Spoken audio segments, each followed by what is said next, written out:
Hi everyone, Arya Singh UPSC CSC में आपका स्वागत है।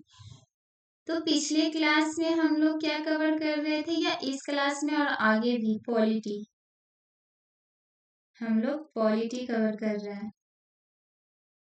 तो पिछले क्लास में हमने क्या कवर किया, यूपीएससी के दिए हुए सिलेबस के हिसाब से यूनिट 1 से लेकर यूनिट 10 तक सिलेबस हमने कवर किया, ठीक है। और जाना कि राज्य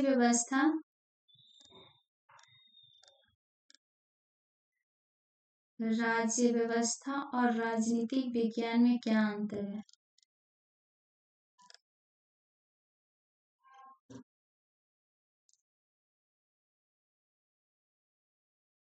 ठीक है, तो चलिए आज क्लास शुरू करते हैं। मेरे साथ आप भी कवर करिए। तो राज्य व्यवस्था क्या है? इसमें शासन और सत्ता के प्रयोग से जुड़ी परियोजनाओं, सिद्धांतों और प्रक्रियाओं को शामिल किया जाता है। जो नियम से देश में कानून लागू हो या कोई भी चीज, उसे राज्य व्यवस्था कहते हैं। और राजनीति क्या है? ये एक विषय है जो राजनीति से संबंधित किसी भी चीज का वर्णन करता है कि कौन सी सरकार अच्छी है, कौन सी सरकार बुरी है, कौन सी योजनाएं आनी चाहिए, किसमें किसका क्या भला होगा। ये राजनीतिक विज्ञान है, ये विषय है। यह उन पहलुओं, गतिविधियों या घटनाओं को संदर्भित करता है जो शासन, प्रशासन और राजनीतिक प्रक्रियाओं से जुड़े हैं। इसे क्या कहते हैं? राजनीतिक विज्ञान। तो चलिए, इतना तक कवर हम लोगों ने कर लिया था और आज हम लोग कवर करेंगे कि राज्य व्यवस्था, शासन प्रणाली और राजनीति क्या है। ठीक है, तो पहले जान लेते हैं राज्य व्यवस्था क्या है। क्या है राज्य व्यवस्था? विधायिका, कार्यपालिका एवं न्यायपालिका के संदर्भ में स्थापित मूलभूत सिद्धांत एवं व्यवस्था है। तो चलिए पहले तो ये जान लेते हैं कि विधायिका, कार्यपालिका और न्यायपालिका है क्या। ठीक है, तो विधायिका किसे कहते हैं? हमारे देश में है ये विधायिका, कार्यपालिका और न्यायपालिका। तो विधायिका, चलिए आम भाषा में हम लोग समझते हैं कि विधायिका है क्या। तो आप अपने घर के बारे में या मेरे घर के बारे में जान लीजिए कि जो हमसे बड़े हैं, ठीक है। मान लीजिए दादा दादी हुए, दादा दादी, इन्होंने एक नियम बनाया। एक किताब में सुबह उठ के मम्मी पापा को बता दिए कि घर में ये सब्जी बनेगी, ये काम ये करेगा, ये काम तुम करना, वो यहाँ नहीं जाएगा, वो वहां जाएगा, इतने बजे तक घर आ जाना। ये क्या हुआ? ये नियम हुआ, ये नियम है। ठीक है, ये नियम बनाने का काम किसका है? विधायिका का। विधायिका कौन हुए हमारे घर में? दादा दादी। ठीक है, और कार्यपालिका किसे बोलते हैं तो ये भी जान लेते हैं। तो मम्मी पापा या आप, मान लीजिए जो नियम दादा दादी ने बनाए उसको लागू करना ये कार्यपालिका है। ठीक है, चलो भाई दादा दादी ने ये नियम बनाया, घर में यही नियम आज से लागू होगा, ये क्या हो गया? कार्यपालिका। इसको किसने लागू किया? मम्मी पापा ने या आपने। तो ठीक है, न्यायपालिका किसे बोलते हैं ये भी समझ लेते कि न्यायपालिका कहते किसे हैं। तो दादा दादी ने नियम बनाया, मम्मी पापा ने लागू किए।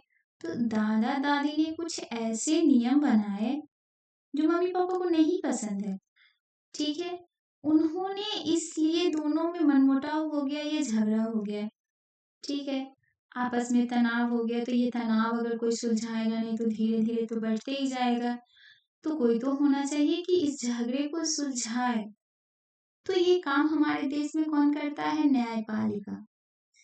न्यायपालिका फैसले देता है, झगड़े को सुलझाता है। ठीक है, सुलझाना झगड़े को, अगर किसी में झगड़ा होता है तो क्या न्यायपालिका न्याय देती है ना।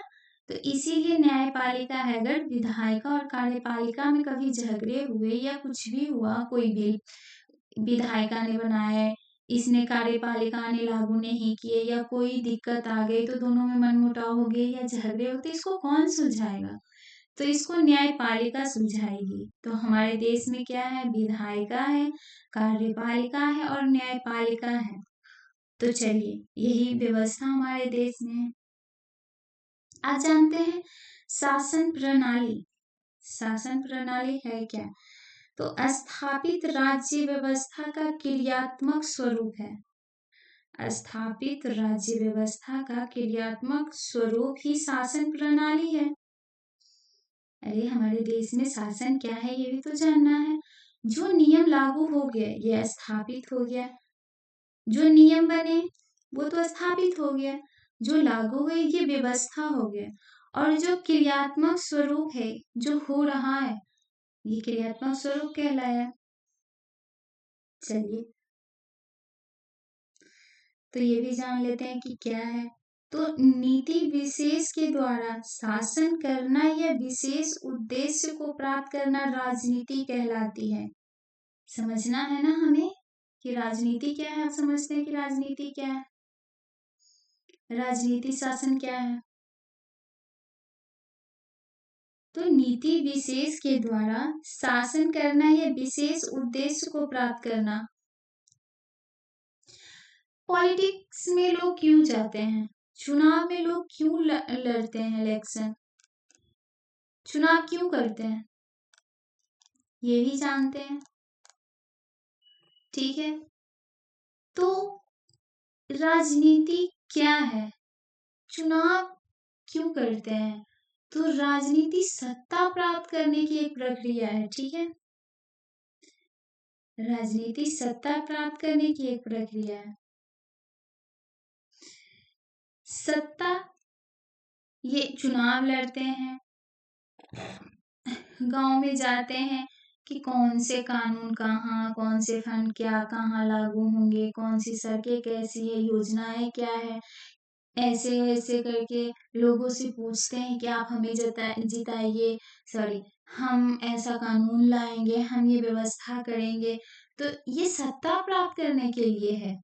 आप भी जानते हैं कि हमारे देश की स्थिति है क्या। दूसरे शब्दों में जान लेते हैं, जनता की सामाजिक एवं आर्थिक स्तर को ऊंचा करना राजनीति है। समझते हैं आप कि जनता है और समाज, इसमें क्या समस्या है उनको सुलझाना है। एमएलए या सांसद क्यों चुना जाता है हमारे देश में? कि सामाजिक तौर पे क्या आर्थिक स्थिति है हमारी। आप भी जानते हैं कि गांव तबके में क्या है, लोग चुन के चले जाते हैं, उसके बाद क्या काम करते हैं नहीं करते हैं आप भी जानते हैं। तो ये स्थिति सबको पता है, किसी से छुपी हुई नहीं है। लेकिन फिर भी लोग हैं कि जाति धर्म के नाम पे चुनाव लड़ते हैं, लोग सांसद को एमएलए को चुनते हैं। तो यही है हमारे देश की विडंबना, ये मान लीजिए। तो चलिए दोस्तों, आज हमने यहीं तक कवर किया। अगले क्लास में हम फिर आगे कवर करेंगे पॉलिटी। बाय।